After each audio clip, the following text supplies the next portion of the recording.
चलिए मंत्र पाठ। ओम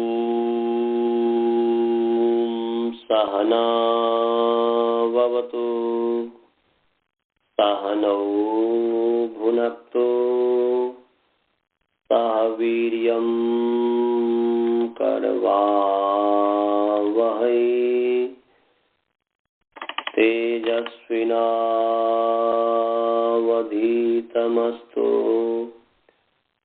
मा विद्विषावहै। ओम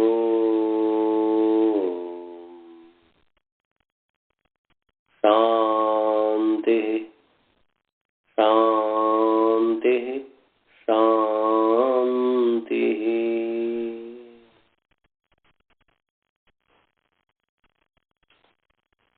तो सभी को सादर नमस्ते। आइए आप सभी का जो है प्रथमावृत्ति पाठ में स्वागत है। कल हमने लगभग 5 सूत्र पढ़ाया था।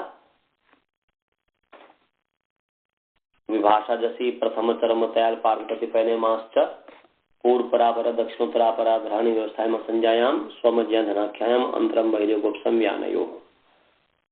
और इसमें बस एक चीज मैं कहूंगा कि जैसे एक 33 नंबर सूत्र है ना कि पूर्व परावर दक्षिणोत्तरापरा ग्रहणी व्यवस्था में संज्ञायाम, तो पूर्व पर अवर दक्षिण उत्तर अपर अधर ये सब विकल्प से जस के परे रहती है, इसकी सर्वनाम संज्ञा हो जाती है।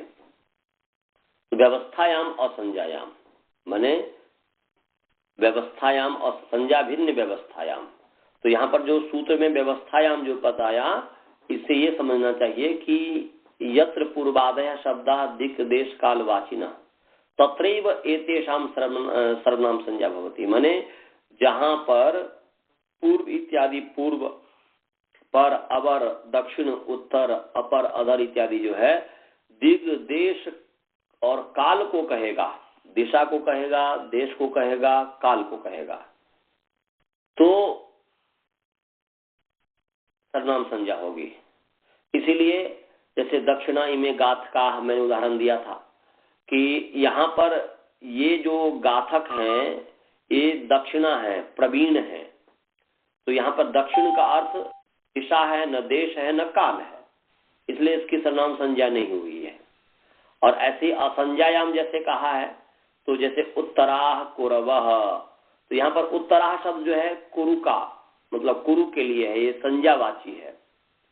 तो इसीलिए ये यहाँ नहीं, इसे यहाँ पर भी सर्वनाम संज्ञा नहीं हुई है। तो ये हमने बता दिया था। अब जो है स्वरादि निपातम अव्ययम पर हम चलेंगे, सभी निकाल लेंगे। स्वरादि निपातम अव्ययम पदच्छेद है स्वरादि निपातम, अकारांत नपुंसक लिंग स्वरादि निपात शब्द प्रथमा विभक्ति एक वचन, और अव्ययम अकारांत नपुंसक लिंग अव्यय शब्द प्रथमा विभक्ति एक वचन। तो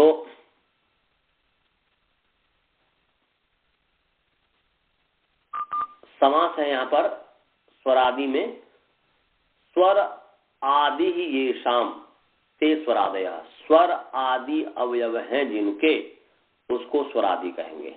तो ये स्वरादि गण है, स्वर आदि अवयव हैं जिनके वो स्वरादि। तो स्वरादि गण है, जैसे आपको आप काशिका वृत्ति में देख सकते हैं। मैं आपको ये आकृति गण है, सो ध्यान रखिएगा।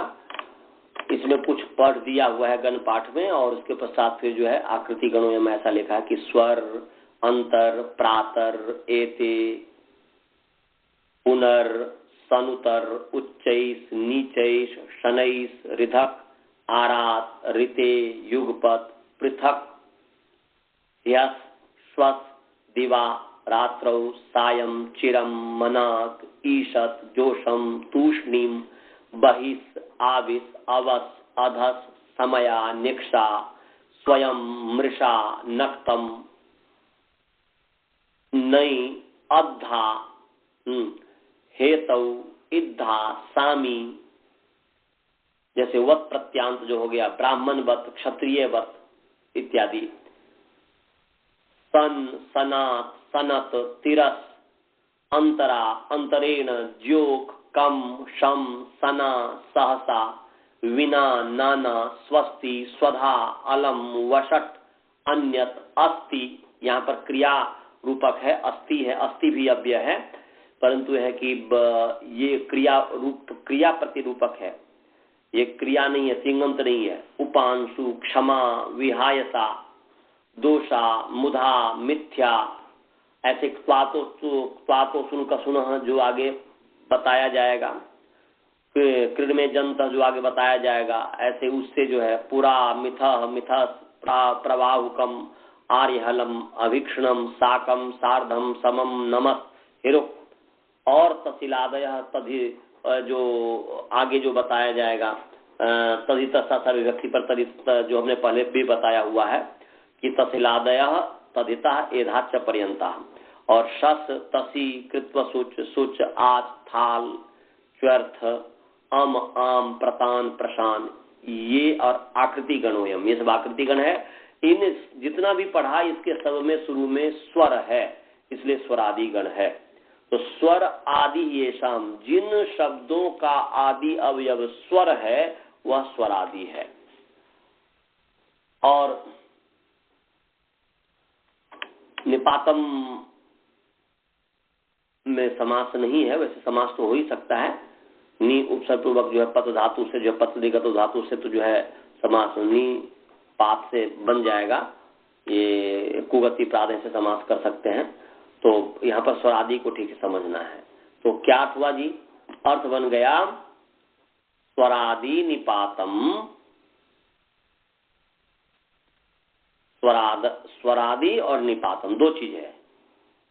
स्वरादि निपातम अव्ययम भवति, ऐसा हुआ कि स्वरादि निपातम अव्ययम भवति। इसको स्वरादि बहुत सारे हैं, इसलिए अपनी भाषा में कहेंगे तो स्वरादय, और निपात भी बहुत सारे हैं तो निपाताश्च, माने निपात संज्ञक है। किसका नाम निपात है आपको बताऊंगा, अभी केवल शब्द सूत्र के सूत्रानुसारी कर रहे हैं अर्थ। तो स्वरादय निपात संज्ञकाश्च शब्दा अव्यय संज्ञका भवन्ति, माने स्वरादि और निपात संज्ञक जो शब्द हैं वह जो है अव्यय कहलाता है, उसको अव्यय कहते हैं। इसी की व्याख्या आगे तथा व्यक्ति इत्यादि है। तो स्वरादय निपात संज्ञकाश्च शब्दाः अव्यय संज्ञका भवन्ति, या स्वरादि निपातम च अव्ययम भवति। अलग करेंगे तो स्वरादि निपातम च एक वचन के आधार पर, तो स्वरादि निपातम च अव्ययम भवति, स्वरादि और निपात अव्यय होता है, ये इसका अर्थ हुआ। समझ में आया जी? स्वरादि और निपात अव्यय होता है। तो स्वरादि तो हमने बता दिया था, अब निपात क्या है इस चीज को समझना है। तो निपात है, निकालिए 1456 नंबर सूत्र निकालिए, 1456 नंबर सूत्र सभी निकाल लो जी। 1456 नंबर सूत्र निकालिए, निकाल लिए। 1456 नंबर सूत्र निकालिए, निकाल लिए। हाँ, प्राग्रीश्वरान निपाताः, ये है। प्राक अव्यपद है, रीश्वरात अकारांत पुंलिंग, रीश्वर शब्द पंचमी विभक्ति एक वचन है, निपाताः अकारांत पुंलिंग, निपात शब्द प्रथमा विभक्ति एक वचन है। तो देखिए बोलते हैं रीश्वरात प्राक निपाताः भवन्ति, ये अर्थ हो गया। रीश्वरात प्राक निपाताः भवन्ति, ये अधिकार सूत्र है, अधिकारोयम। तो प्राक रीश्वरात, तो अन्वय करेंगे तो रीश्वरात प्राक निपाताः भवन्ति।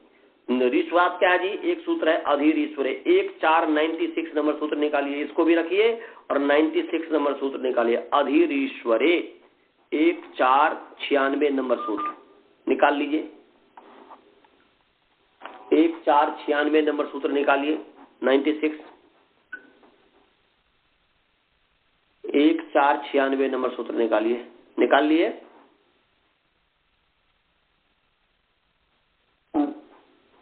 क्या सूत्र है? अधीर ईश्वरे, बहुत सुंदर।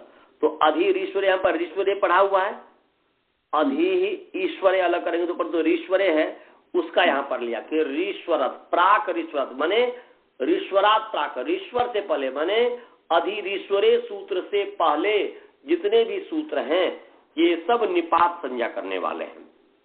तो अधीर ईश्वरे इत्यस्मात् प्राक निपात संज्ञा भवन्ति, अधीर ईश्वरे से पहले पहले निपात संज्ञा होती है, माने ये सभी सूत्र निपात संज्ञा करने वाले हैं।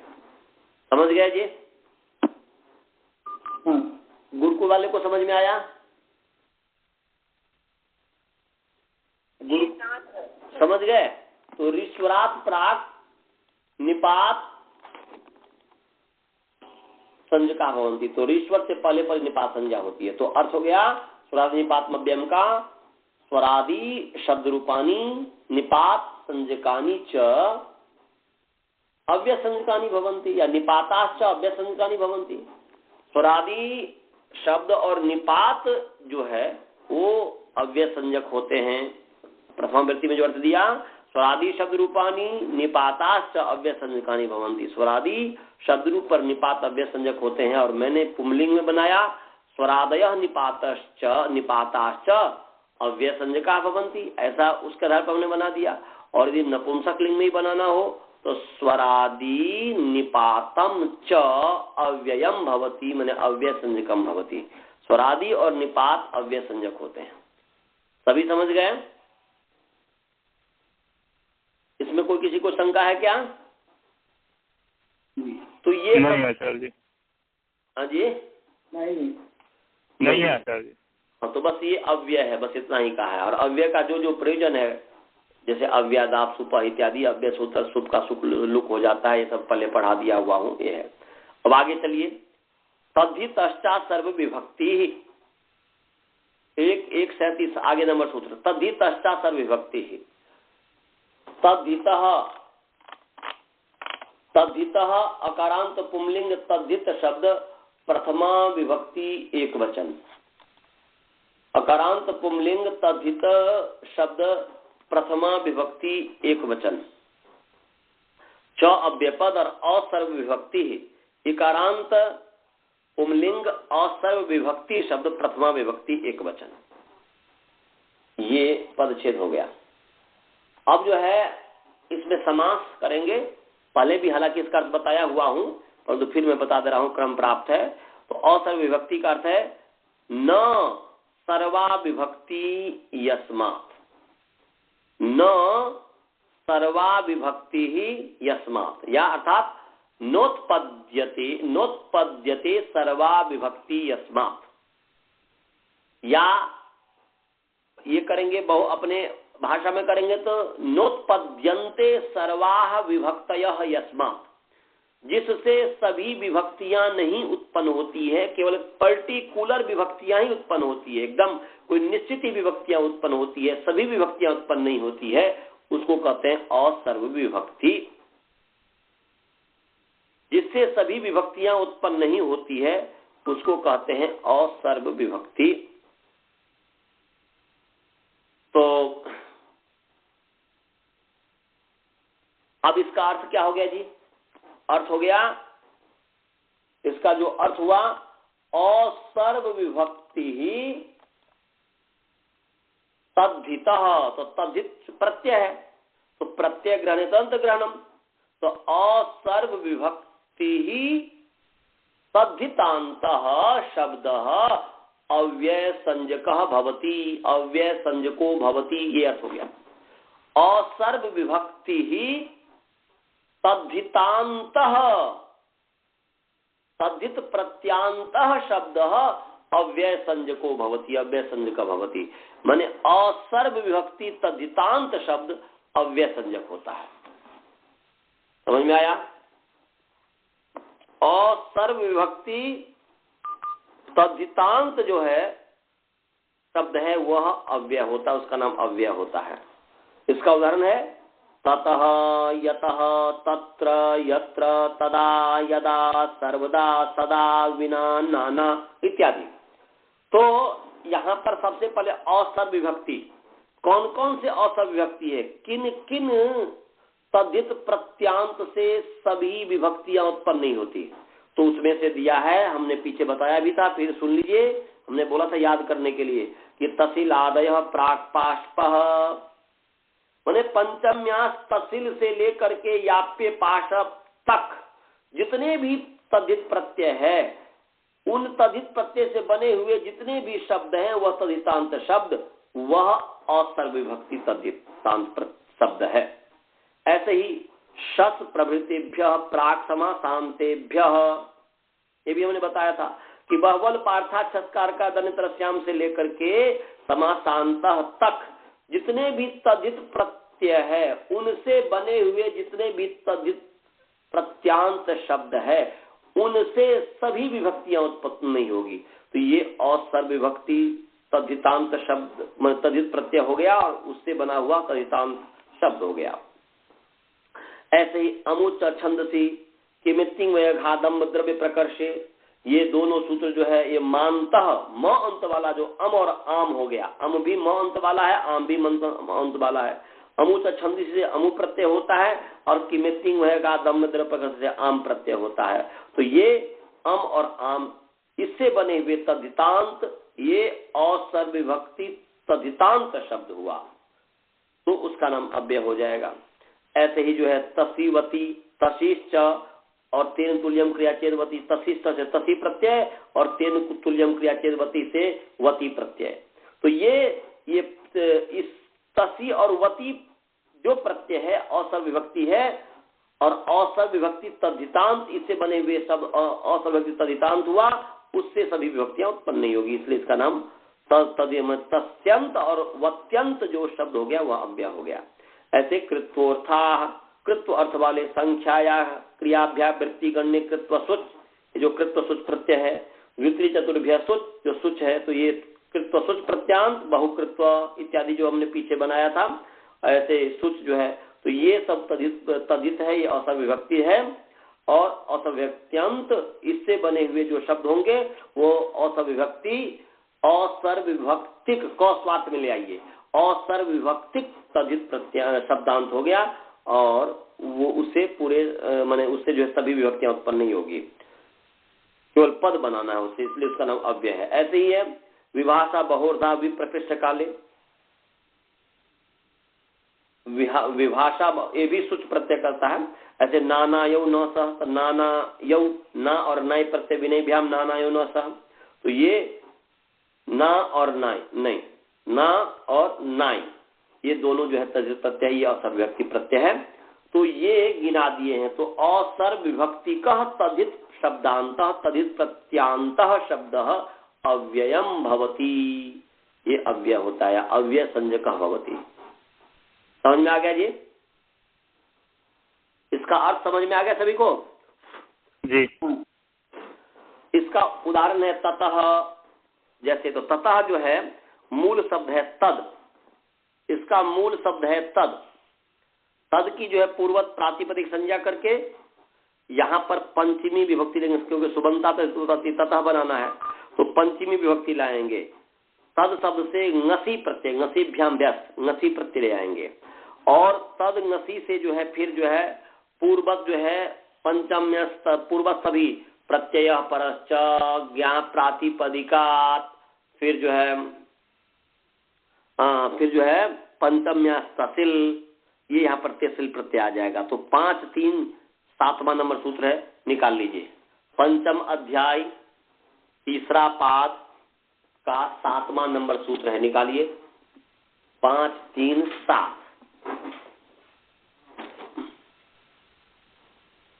5 3 7 निकाल लिए। पंचम्यास तसिल, तो पंचम्यास तसिल है, पंचम्या गुरुकुल वाले निकाल लिए जी, आप लोग निकाल लिए?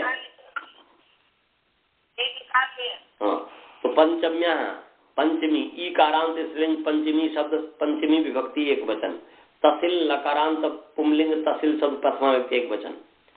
तो इसके ऊपर सूत्र है 5 3 2 में किम सर्वनाम बहुभ्यो द्व्यादिभ्यः, ये सूत्र है, इसके अनुवृत्ति आ रही है। और इस पूरे सूत्र की अनुवृत्ति आ रही है किम सर्वनाम बहुभ्यो द्व्यादिभ्यः, इस पूरे सूत्र की अनुवृत्ति आ रही है इसमें। और प्राग दिशो विभक्ति ही, इसमें जो विभक्ति है, दिश से पहले पहले विभक्ति का अधिकार चलता है, तो इसमें 5 3 1 नंबर सूत्र है, इससे विभक्ति की अनुवृत्ति आ रही है। और तद्धिता की अनुवृत्ति आ रही है, ज्ञान प्रातिपदिका तर प्रत्यय परस्पर के सबकी अनुवृत्ति आ रही है। तो अर्थ क्या बन गया जी? पहले उस अर्थ से पहले किम सर्वनाम बहुभ्यो द्व्यादिभ्यः को समझ लीजिए। किम सर्वनाम बहुभ्यो द्व्यादिभ्यः, यहाँ पर किम है, माने किम च सर्वनाम च, माने किम च सर्वनाम च बहु च, ये हो गया। तो ये तो किम च सर्वनाम च बहु च इति किम सर्वनाम बहवः तेभ्यः, माने बहु बहु बहु बहु च, ऐसा कर दीजिए। किम च सर्वनाम च बहु च इति किम सर्वनाम बहवः पुंलिंग करेंगे बहु च, नहीं तो नपुंसक लिंग करेंगे तो किम च सर्वनाम च बहु च इति किम सर्वनाम बहूनि, ऐसा। तेभ्यः किम सर्वनाम बहुभ्यः, ऐसा नपुंसक लिंग में कर सकते हैं। और आगे है अद्व्यादिभ्यः, किम सर्वनाम बहुभ्यः पंचमी विभक्ति बहुवचन है, उकारांत नपुंसक लिंग किम सर्वनाम बहुशब्द पंचमी विभक्ति बहुवचन। और आगे है अद्व्यादिभ्यः, यह है। तो अद्व्यादिभ्यः, अद्व्यादिभ्यः में पहले द्व्यादिभ्यः, द्व्यादयः का मतलब समझिए, द्व्यादि, द्व्यादि क्या है? तो द्वि आदि ये शाम ते द्व्यादयः, द्वि आदि अवयव हैं जिनके, उसको कहेंगे द्व्यादि। द्व्यादि जिनका आदि अवयव द्वि होगा, द्वि से जो शुरू होगा शब्द, तो जिनका आदि अवयव द्वि होगा, हो गया द्व्यादि। और हो गया न द्व्यादयः अद्व्यादयः, माने द्व्यादि से द्वि आदि अवयव वाले से भिन्न त्रि इत्यादि हो, परंतु द्वि इत्यादि न हो, तो अद्व्यादयः तेभ्यः अद्व्यादिभ्यः, ये हो गया। पहले बहुव्रीहि समास था, द्वि आदि ये शाम ते द्व्यादयः, और फिर न द्व्यादयः अद्व्यादयः, तो बहुव्रीहि तत्पुरुष गर्भ नहीं तत्पुरुष समास, ये हो गया। तो अब चलिए, तो क्या अर्थ हो गया कि द्व्यादि से भिन्न, माने किम सर्वनाम बहु, ये जो प्रातिपदिक है, तो इनसे आगे कहे हुए प्रत्यय होंगे वह अद्व्यादि, द्व्यादि को छोड़ करके, द्व्यादि से नहीं होगा। तो यहां पर इसका अर्थ ये कीजिएगा कि द्व्यादि भिन्नेभ्यः, द्व्यादि भिन्नेभ्यः किम सर्वनाम बहुभ्यः प्रातिपदिकेभ्यः, बहुभ्यः प्रातिपदिकेभ्यः, ये क्या पंचमी है, इसलिए हो जाएगा क्या बोलते हैं कि पंचम मंत्येभ्यः, पंचमी विभक्ति इसलिए तदंत विधि हो गई, पंचमी विभक्ति है इसलिए तदंत विधि हो गई है। तो पंचम्यंतेभ्यः, पंचम मंत्येभ्यः,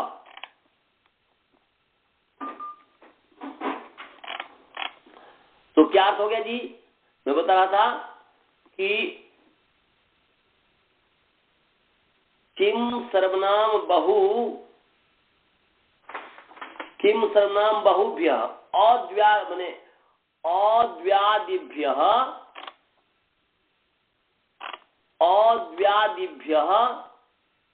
किम सर्वनाम बहुभ्यः पंचम्यन्तेभ्यः प्रातिपदिकेभ्यः परः तसिल प्रत्ययो भवति। ये अर्थ हो गया। फिर मैं बोल रहा हूं कि किम सर्वनाम माने द्व्यादिभ्यः भिन्नेभ्यः माने अद्व्यादिभ्यः किम सर्वनाम बहुभ्यः पंचम्यन्तेभ्यः प्रातिपदिकेभ्यः परः तसिल प्रत्ययो भवति। समझ में आया जी अर्थ?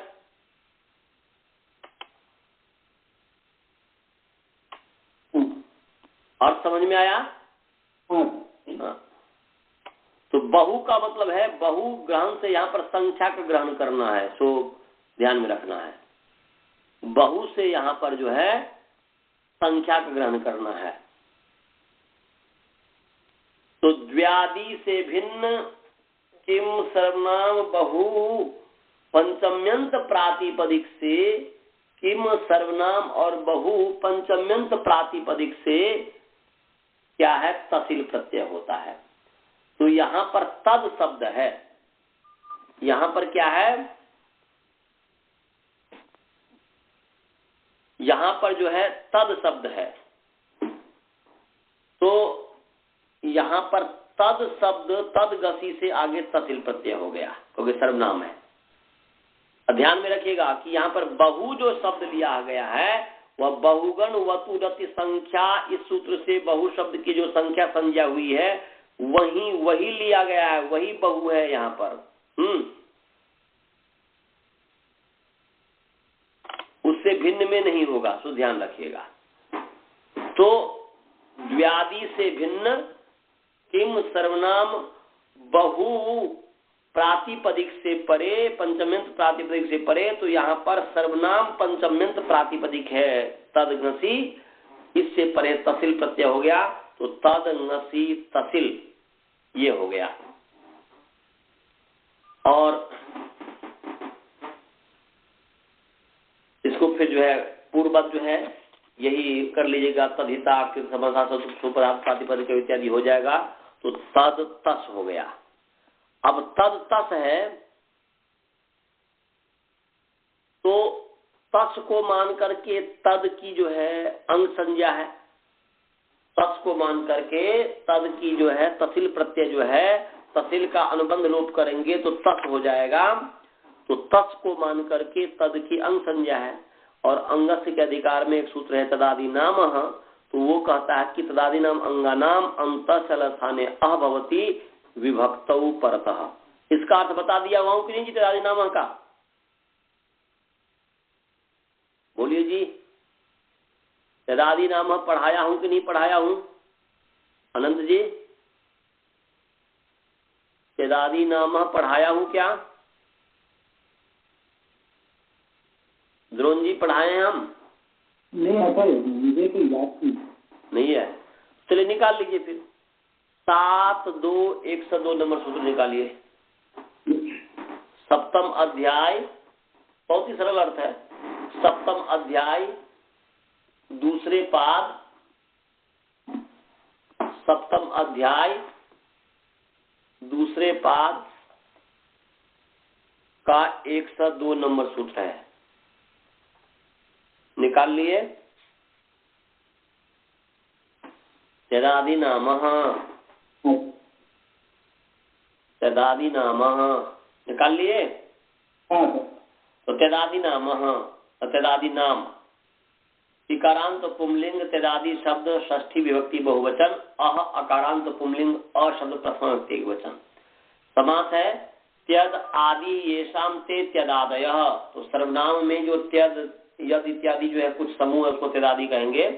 तो त्यद आदि येषाम ते त्यदादयः, त्यद आदि अवयव हैं जिनके वो त्यदादि हो गए, तेषाम त्यदादि नाम बहुव्रीहि समास हुआ। इसमें जो है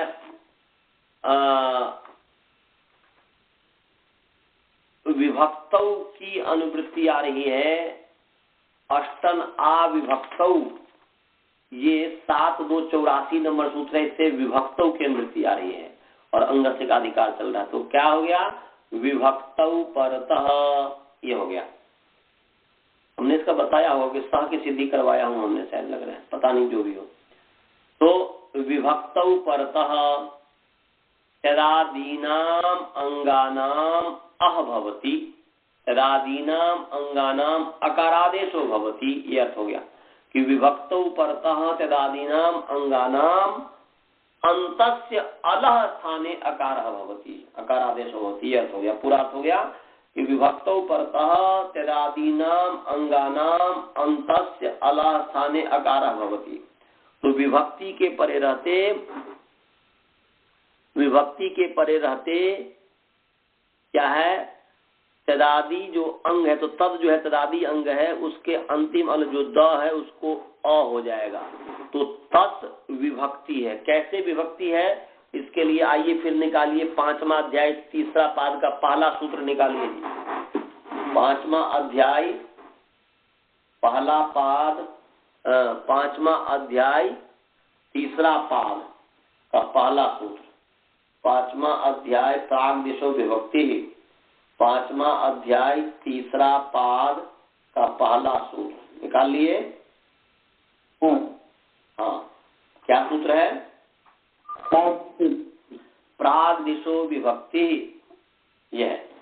तो प्राग दिशो विभक्ति, प्राक अव्यय पद है, दिशः सकारांत स्त्रीलिंग दिश शब्द पंचमी व्यक्ति एक वचन है, विभक्ति इकारांत स्त्रीलिंग विभक्ति शब्द प्रथमा व्यक्ति एक वचन है। मैं बोल रहा हूँ प्राक अव्यय पद है, दिशः सकारांत स्त्रीलिंग दिश शब्द पंचमी व्यक्ति एक वचन है, विभक्ति इकारांत स्त्रीलिंग विभक्ति शब्द प्रथमा व्यक्ति एक वचन है। अनुवृत्ति इसमें तद्धिता ज्ञान प्रातिपदिका प्रत्यय प्रसय की वृत्ति आ रही है। तो अर्थ होगा कि दिशः प्राक, दिशः प्राक विभक्ति संज्ञा भवति, दिशः प्राक विभक्ति संज्ञा भवति, ये अधिकार सूक्त है। अधिकारोयम और दिशः प्राक विभक्ति भवति। तो दिशः प्राक, दिशः प्राक, दिश से पहले पहले जो भी प्रत्यय है उसका नाम माने दिशः प्राक वक्ष्यमाणाः प्रत्ययाः विभक्ति संज्ञकाः भवन्ति, ये हो जाएगा। दिश से पहले, तो दिश क्या है जी, 5 3 27 नंबर सूत्र निकालिए 27। कुछ पूछना है, देखिए 5 3 27 नंबर सूत्र है, दिक् शब्देभ्य सप्तमी पंचमी प्रथमाभ्यो दिक् देश कालेष्वस्ताति ही अस्ताति प्रत्यय है। निकाल लिया 5 3 27, दिक् शब्देभ्य सप्तमी पंचमी प्रथमाभ्यो दिक् देश कालेष्वस्ताति, निकाल दिए सभी जी, गुरुकुल वाले निकाल लिए, गुरुकुल वाले निकाले जी।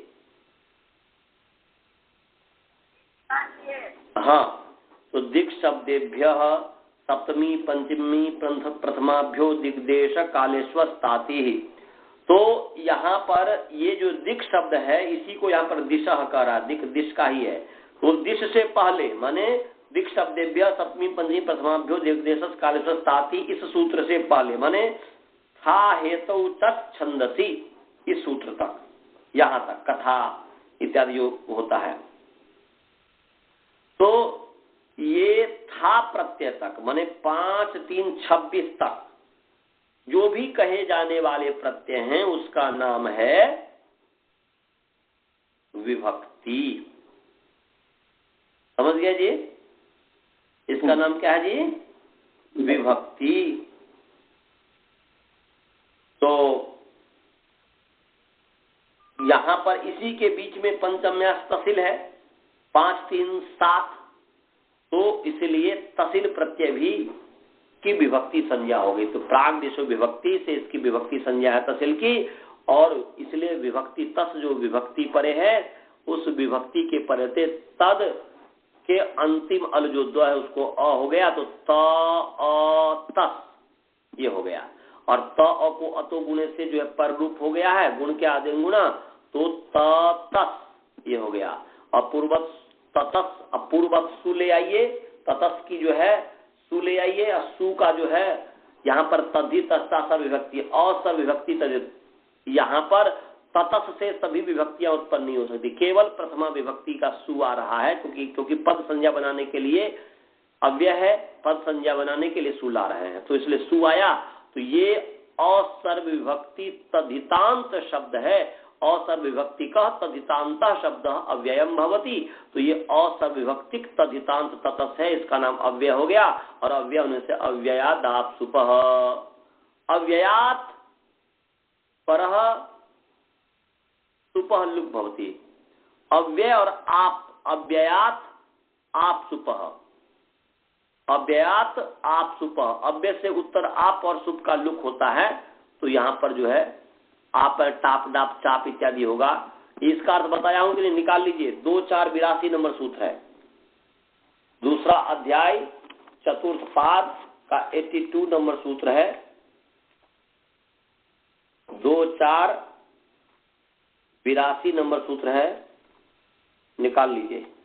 अव्ययाद आप सुपह, शायद मैं बता दिया वहां लग रहा है कि अव्ययात अकारांत नपुंसकलिंग अव्यय शब्द पंचमी व्यक्ति एक वचन है, आप सुपह पकारांत पुंलिंग आप सुप शब्द षष्ठी व्यक्ति एक वचन है, और समास है आप च सुप चैती आप सुप तस्य आप सुपह, ये समाहार द्वंद समास है। लुक कृण्य क्षत्रियाचित योनि लुग्नियो, जो पीछे सूत्र होगा उससे लुक की अनुवृत्ति आ रही है।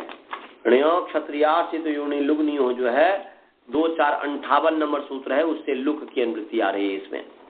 तो अर्थ क्या हो गया, अव्ययात पंचमी इसलिए तस्माद उत्तर से आ गया, तो अव्ययात उत्तरस्य आपह सुपह च स्थाने लुक आदेश भवति, ये अर्थ हो गया कि अव्यय से उत्तर आप और सुप के स्थान में लुक आदेश होता है।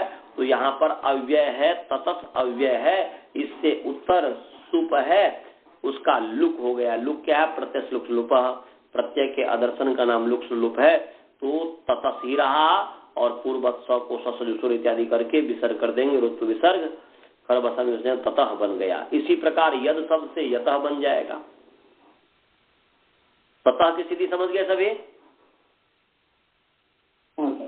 अब आगे है तत्र, तत्र जो है तत्र माने वहां, तो तद शब्द है, पूर्वत यहाँ पर गी ले आइए क्योंकि सप्तमी है, वहां पर से तद गी हुआ, और यहाँ पर सप्तम्यास्त्रल 5 3 10 नंबर सूत्र निकालिए,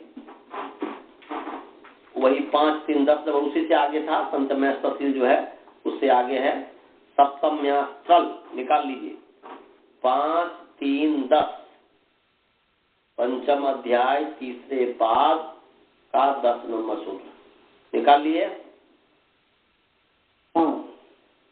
तो सप्तम्यास्त्रल, इसमें किम सर्वनाम बहुव्युत गादिभ्य, इसकी अनुवृत्ति आ रही है, तद्धिता ज्ञाप प्रतिभा सब की अनुवृत्ति आ रही है। पच्चेदे सप्तम्या ईकारांत स्त्रीलिंग सप्तमी पंचमी एक वचन, त्रल लकारांत पुंलिंग त्रल प्रथम एक वचन है। तो अर्थ क्या हो गया जी, अव्यादिभ्य किम सर्वनाम बहुभ्य सप्तम्यंतेभ्य प्रातिपदिकेभ्य पर तरल प्रत्ययो भवति, माने द्व्यादि भिन्नेभ्य, अव्यादिभ्य माने द्व्यादि भिन्नेभ्य किम सर्वनाम बहुभ्य सप्तमंतेभ्य प्रातिपदिकेभ्य पर तरल प्रत्ययो भवति। या आप जो है अव्यादिभ्य को अलग करेंगे तो क्या कर देंगे, द्व्यादिभ्यम वर्जयित्वा, ऐसा कर सकते हैं कि द्व्यादि को छोड़, द्व्या माने द्व्यादीन बहुत सारे हैं ना, तो द्व्यादीन वर्जयित्वा माने किम सर्वनाम बहुभ्यः सप्तम्यंतेभ्य प्रातिपदिकेभ्य पर तरल प्रत्ययो भवति, द्व्यादीन वर्जयित्वा, द्व्यादि को छोड़ करके। तो यहां पर जो है तद जो है, तद की जो है ये सप्तम्यंत है और सर्वनाम है। तो सप्तम्यंत सर्वनाम से परे जो है यहाँ पर तरल हो गया, और पूर्वत सब अनुबंध इत्यादि लोप करके और तेदादि नाम इत्यादि लगा करके, प्राग संयुक्त तेदादि नाम इत्यादि लगा करके, अतोगुण इत्यादि लगा करके, और फिर जो है तत्र बन गया। इसमें कुछ भी नहीं है, तत्र बन गया।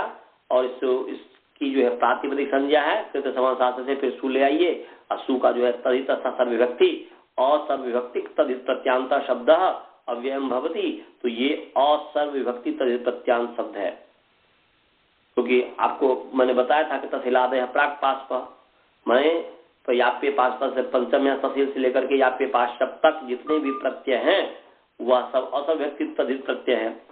तो इसलिए जो है सरल असर्वविभक्ति तदित है, इसलिए असर्वविभक्ति तदित प्रत्यांत हो गया तत्र। इससे जो है परे सु का अव्यदात पर सु का लुक हो गया, तत्र बन गया। इसी प्रकार यद शब्द से यत्र बन जाएगा। समझ गए जी तत्र यत्र की सिद्धि। अब आगे है तदा। तदा तो तद शब्द ही है, उससे नी प्रत्यय ले आएंगे पूर्वक, और गी ला करके यहाँ पर जो है ज्ञा प्रातिपदिक पूर्वक ही जो है यहाँ पर सर्वै कान्य किम यत तदह कालेदा, ये 5, 3, 15 नंबर सूत्र निकाल लीजिए। सर्वै कान्य किम यत तदह कालेदा, सर्वै माने सर्वै कान्यम किम यत तदह कालेदा, 5, 3, 15 नंबर सूत्र है, निकाल लीजिए। निकाल लिए परिच्छेद। हाँ, दकारांत दकारांत नपुंसक लिंग, दकारांत नपुंसक लिंग सर्वै कान्य किम यत तद शब्द पंचमी विभक्ति माने सर्वै कान्य किम यत तद शब्द पंचमी विभक्ति एक वचन। दकारांत नपुंसक लिंग सर्वै कान्य किम यत तद शब्द पंचमी विभक्ति एक वचन। काले अकारांत पुंलिंग काल शब्द तत्व एक वचन। दा आकारांत पुंलिंग दा शब्द प्रथमा विभक्ति एक वचन। समास है सर्वश्च एकश्च अन्यश्च किम च यत च तत् च इति सर्वै कान्य किम यत तद तस्मात् सर्वै कान्य किम यत तदः। ऐसा फिर मैं बोल रहा हूँ समास सर्वश्च एकश्च अन्यश्च किम च यत च तद च तत् च इति सर्वै कान्य किम यत तद तस्मात् सर्वै कान्य किम यत तदः। ये समाहार द्वंद्व समास हो गया। और इसमें जो है अनुवृत्ति तो आ ही रही है, ज्ञान प्राधिता ज्ञान प्रातिपदिका प्रत्यय प्रत्यय की अनुवृत्ति तो आ ही रही है। और इसमें विशेष जो अनुवृत्ति आ रही है 5, 3, 10 से सप्तम्यास्त्रल जो है उसमें से सप्तम्या की अनुवृत्ति आ रही है। ये 5, 3 जो अभी सप्तम्यास्त्रल जो हमने पढ़ाया है उसमें से सप्तम्या की अनुवृत्ति आ रही है। तो क्या अर्थ हो गया जी? अर्थ हो गया कि सप्तम्यंतेभ्य, सप्तम्या है उसी क्रम से चलिए, बाद में भी कर सकते हैं, या तो सप्तम्य सप्तमी प्रत्यय इसलिए प्रत्यय ग्रहण तत्व ग्रहणम, इसलिए सप्तम्यंतेभ्य सर्व एक अन्य किम यत तद एतेभ्य इत्येतेभ्य प्रातिपदिकेभ्य परः दा प्रत्ययो भवति काले अर्थे। काले सप्तमी पहले भी ला सकते, तो काले अर्थे, काल अर्थ में, टाइम अर्थ में, काले अर्थे सप्तम्यंतेभ्य सर्वै कान्य किम यत तदः प्रातिपदिकात् परः दा प्रत्ययो भवति। सूत्र के आधार पर करेंगे तो वही हो जाएगा कि सप्तम्यंतात, ऐसा सप्तम्यंतात सर्वै कान्य किम यत तदः प्रातिपदिकात् परः दा प्रत्ययो भवति काले अर्थे, या काले अर्थे सप्तम्यंतात सर्वै कान्य किम यत तदः प्रातिपदिकात् परः दा प्रत्ययो भवति। समझ गए जी सूत्र के आधार पर। और अलग अलग करेंगे तो सप्तम्यंतेभ्य सर्व एक अन्य किम यत् तद इत्येतेभ्यः प्रातिपदिकेभ्यः परः ता प्रत्यय भवति काले अर्थे। काल अर्थ में सर्व से, किम से, अन्य, सर्व से, एक से, अन्य से, किम से, यत से, तद से दा प्रत्यय होता है। तो यहाँ पर तद है और तद गी सप्तम्यंत है, इससे परे दा प्रत्यय हो गया। तो तद नी दा, ये दा सप्तम्यंत को कहेगा, सप्तमी को कहेगा, माने सप्तमी अर्थ को, माने सप्तम्यंत को कहेगा और काल अर्थ को कहेगा। तो तद गी दा पूर्वक सब कुछ ला करके अनुबंध लोप करके तदादि नाम इत्यादि करके सब करके जो है तदा, ये बन गया तदा। असु ले आया, असु ला करके पूर्व असु ला करके तद्धित विभक्ति से इसकी अव्यय संज्ञा और सविभक्तिक तद्धित प्रत्यांत शब्द अव्ययम भवति। तो असविभक्त प्रत्यांत शब्द है तदा, ये अव्यय हुआ और अव्यय होने से अव्यय दासुप से आगे अव्यय से उत्तर और आप और सुप का लुक हो जाता है। तो यहाँ पर सुप का लुक हो गया तो तदा बन गया। तो तदा माने तब, उस समय, माने तस्मिन काले, तदा का मतलब हुआ काल अर्थ में ना, तस्मिन काले उस समय में। और ऐसे यदा की सिद्धि हो जाएगी, यस्मिन काले, ये हो गया। तो यदा की सिद्धि हो गई, तो यद से यदा बन गया। और सर्व शब्द से जो है दा प्रत्यय करने पर सर्वदा बन जाएगा। ये सर्वदा बन जाएगा, परंतु यहाँ पर एक सर्वदा भी बनता है और सदा भी बनता है। ये 5, 3, 6 नंबर सूत्र है, सर्वस्य शून्य तरस्याम दी, निकालिए जी। 5, 3, 6 सर्वस्य शून्य तरस्याम दी, निकाल लिए।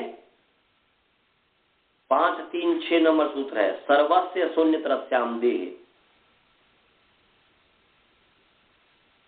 निकाल लीजिए। गुरुकुल वाले निकाले जी। हाँ, सर्वस्य शून्य तरस्याम दी। तो सर्वनाम पुंलिंग सर्वशब्द सस्युक्त एक वचन, सह सर्वनाम पुंलिंग तत्सत प्रसंग एक वचन हो गया।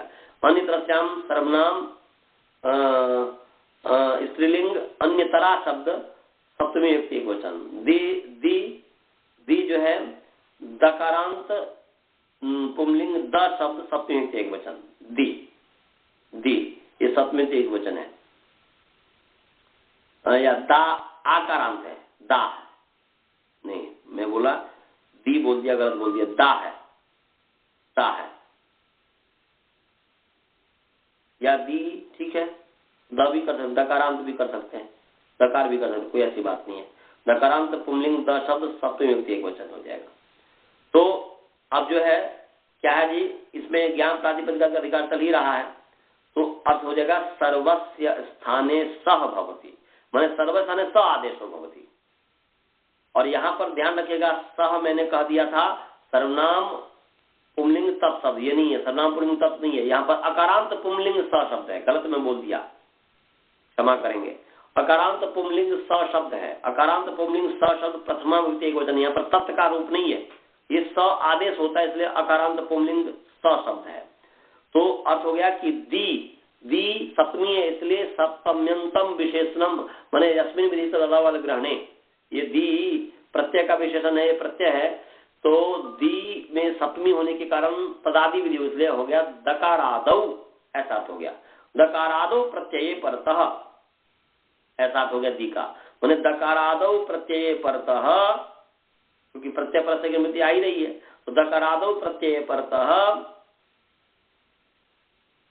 सर्वस्य स्थाने स आदेशो भवति अन्य तरस्याम विकल्पेन, माने दकारादि प्रत्यय के परे रहते, दकारादि प्रत्यय के परे रहते सर्वस्य प्रातिपदिकस्य, सर्व जो प्रातिपदिक है उसके स्थान पर स हो जाएगा।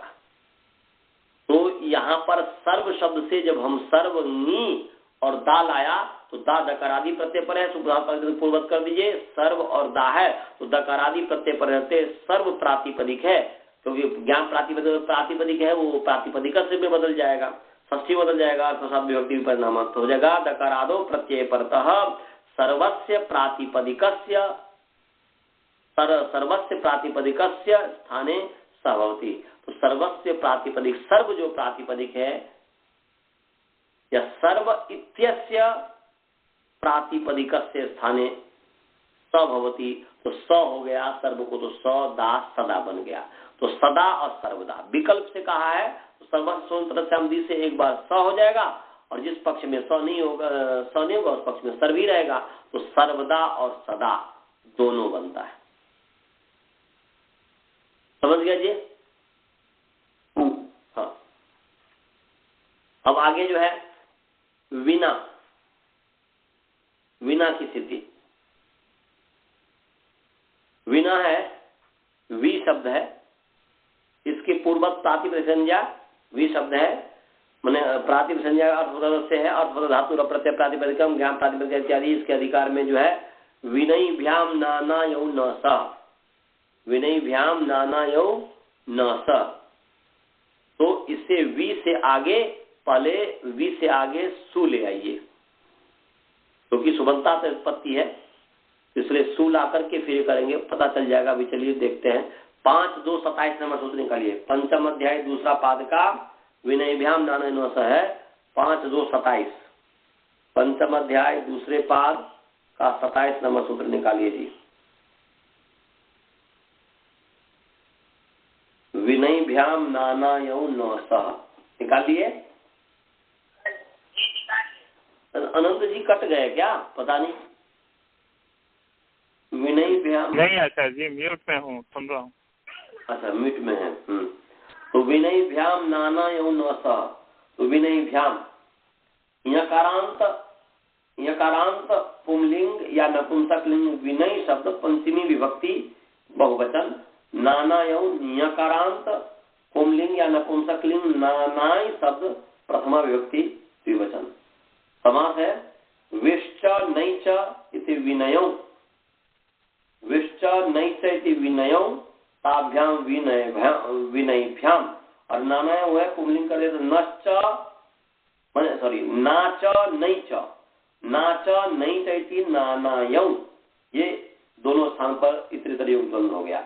इसमें तद्धिता ज्ञान प्रातिपदिका प्रत्यय प्रत्यय का अधिकार चल रहा है, तो क्या हो गया विनयभ्याम प्रातिपदिकाभ्याम, ऐसा विनयभ्याम प्रातिपदिकाभ्याम परः मने परौ, क्योंकि नाना यौ है ना जी, इसलिए विनयभ्याम प्रातिपदिकाभ्याम परौ यथा संख्यम नाना यौ प्रत्ययौ भवतः।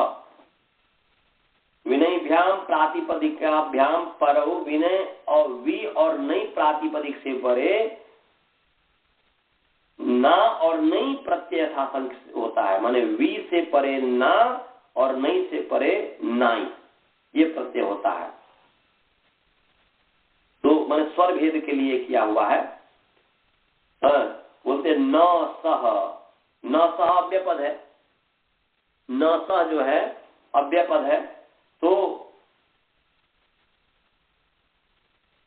न सह यहाँ पर जो अव्यय है और सप्तम्यर्थ में है, न सह के आगे जो हम विभक्ति लाएंगे वो नी लाएंगे, और गिन का जो है सुपोधात प्रातिपदिक अव्यय धातु पर से लुक हो जाएगा, अव्यय धातु पर न सह अव्यय है, तो यहाँ पर न सह पृथक भाव अर्थ में है, पृथक भाव अलग होने अर्थ में है, पृथक भाव अर्थ में है।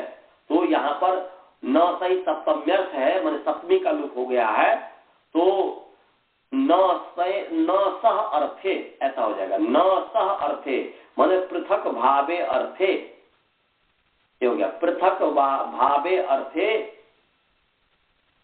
विनयभ्याम प्रातिपदिकाभ्याम परौ नानायौ प्रत्ययौ भवतः, ये हो गया। समझ आया जी? पृथक भाव अर्थ में माने न सह अर्थ में, माने न सह का मतलब पृथक भाव, अलग होना, अलग होने अर्थ में। तो बिना माने इसके बिना, विदाउट जिसको कहते हैं, तो पृथक ही हुआ ना जी, उससे अलग हो गया। नाना माने अनेक, तो अलग अलग ही हो गया। तो ये नाना और विना ये पृथक भाव अर्थ में है। तो यहाँ पर विना का अर्थ हुआ छोड़कर, नाना का अर्थ हुआ भिन्न भिन्न प्रकार के, तो वो अलग अलग हो ही गया। तो न सह अर्थ में है, तो वी से जो किया गया छोड़कर तो सु लाएंगे यहाँ पर, और सु से आगे फिर ना लाएंगे, विनयभ्याम नाना सह से, न सह से, न सह। तो अब फिर सुपुधात्ताधिपति को पूर्ववत करके विना आ गया, विना हो गया सुपुधात्ताधिपति करके, और फिर पूर्वक सु ले आइए। और सु का जो है तदित सविभक्ति, और सविभक्ति तदित जो है अव्यय होता है, अव्यय होने से अव्ययदात सुप जो है सु का लुप हो गया तो विना हो गया। इसी प्रकार नई जो निपात है उससे जो है नाई प्रत्यय हो जाएगा, और नो ना हो गया, नो नाई है तो नो ना हो गया। और इसके बाद जो है नाई जो है यहाँ पर यो जो किया है तो इसलिए तद्धित समादेश, तद्धित इत के परिवर्ते अचो में आदि अच के स्थान में वृद्धि होती है। तो यहाँ पर इत है, तद्धित इत और नित, अचो नीति से इत के मृत्यु, ये हमने अर्थ बता दिया हुआ है। तद्धित समादेश का अर्थ बताया हूँ कि नहीं? पहले पढ़ा दिया हूँ शायद, कि नहीं पढ़ाया हूँ जी? पढ़ा दिया हूँ मुझे लगता, क्योंकि पढ़ाया तो वही जो है अचो में आदि अच को बने का अर्थ हुआ कि तद्धितेषु इति नीति जब प्रत्यय पड़ता अचाम आदे अचा स्थाने वृद्धि भवती। वृद्धि क्या है? वृद्धि आदेश, आयु का नाम वृद्धि है। तो स्थान करके यहाँ पर न जो है उस आदि क्या है आदि कस्मिन, तो ये आदि अच को वृद्धि हो गया, तो वहां पर न में जो है उसको आ हो गया तो ना बन गया। तो ना ये भिन्न भिन्न प्रकार के ये बन गया, तो विना और नाना ये हो गया। तो हमने तदित सर व्यक्ति बता दिया। अब वैसे समय ज्यादा नहीं है, अब केवल 4 ही मिनट है। यदि कोई आपको शंका हो या किसी तरीके का पूछने हो का हो तो आप पूछ लीजिए, नहीं तो मंत्र पाठ करते हैं। कोई शंका है? नहीं है सर। तो मंत्र पाठ करें जी। ओम पूर्णमदः पूर्णमिदं पूर्णात् पूर्णमुदच्यते पूर्णस्य पूर्णमादाय पूर्णमेवावशिष्यते। ओम शांति शांति शांति। नमस्ते आचार्य जी। नमस्ते जी, नमस्ते। और आपने अपलोड किया कि नहीं कल वाला पाठ आनंद जी?